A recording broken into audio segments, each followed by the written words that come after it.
Well, we're joined now by Viet Thanh Nguyen, the author of the Pulitzer Prize-winning novel The Sympathizer and its sequel, The Committed, which portrays Vietnam as well as Vietnamese refugees in the West. He joins me now from Los Angeles. Many thanks for your time today.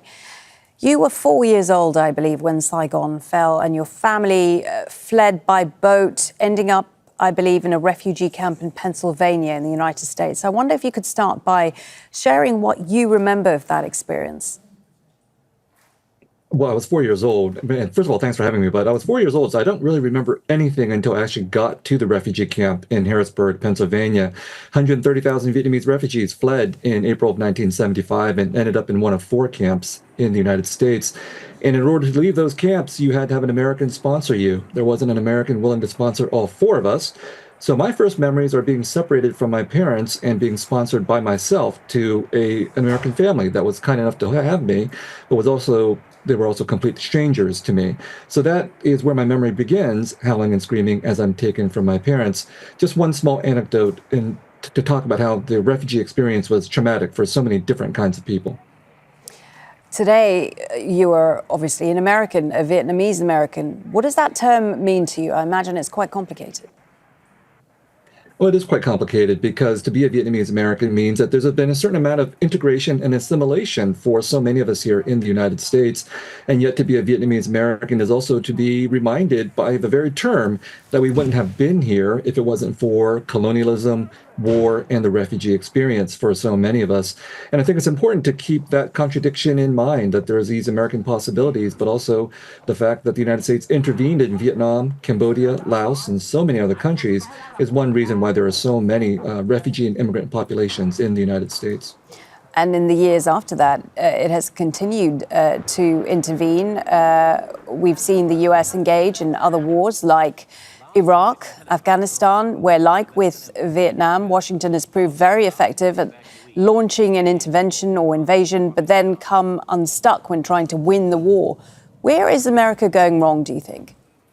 Back in the city. I think the United States learned all the wrong lessons from the Vietnam War. At least American presidents have done so. I mean, the American people, I think, have some complicated feelings, obviously, about whether this was a good war or a bad war. But pretty much all American presidents, Democratic and Republican, have tried to re-narrate this war as a noble, if flawed, war where the Americans went in with the best of intentions.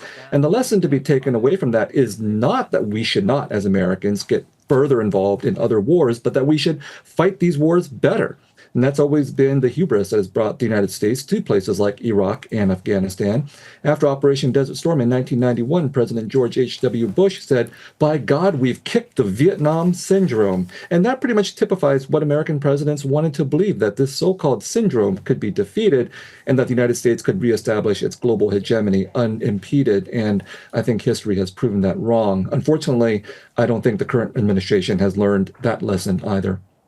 You've compared the fall of Kabul to the Taliban to the fall of Saigon. What did you mean by that?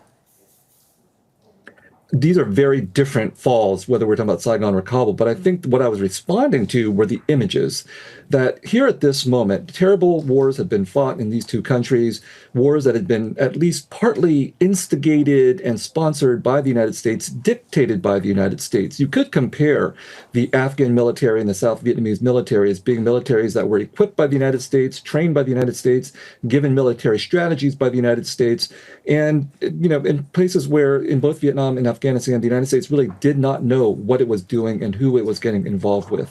After that, there are many different divergences, but I responded very viscerally to seeing scenes of Afghan people crowding into the airport in Kabul, trying to get away. These kinds of scenes reminded me very much of the fall of Saigon, for which I was actually present. We tried to get into the airport. We could not get into the airport. We finally escaped via the docks and by boat. But just those scenes of desperate people who were doing everything they could to get away, that's a very strong moment of comparison. And also the sense, finally, among some Vietnamese, South Vietnamese, and some Afghans, that they had been betrayed by the United States. You've also made connections between the Vietnam War and how the US has engaged in Palestine and in Gaza. I wonder if you could explain that a little further. The United States, in regards to Vietnam, Laos, and Cambodia, always had the choice not to get involved. But every single American president since Woodrow Wilson in 1919, who declined to recognize Vietnamese independence when a very young Ho Chi Minh appealed to him, every single American president since then had sided with the French and their project of colonialism in Vietnam, Laos, and Cambodia. The United States has always been on the side of colonialism, always been on the side of settler colonialism, since it itself is a settler colonial country. And to me, that is one of the strongest connections between the United States and Israel, which, in my view, is a settler colonial society and an outpost of Western empire in West Asia, in Southwest Asia. And so the American support for Israel is perfectly on track with the way that it has supported other kinds of regimes that have carried out unjust histories of occupation, and in the case of Israel, apartheid as well. Really interesting to speak to you today and to get your perspective. Viet Thanh Nguyen, author of the Pulitzer Prize-winning novel, The Sympathizer. Thank you for your time today, sir. Thank you.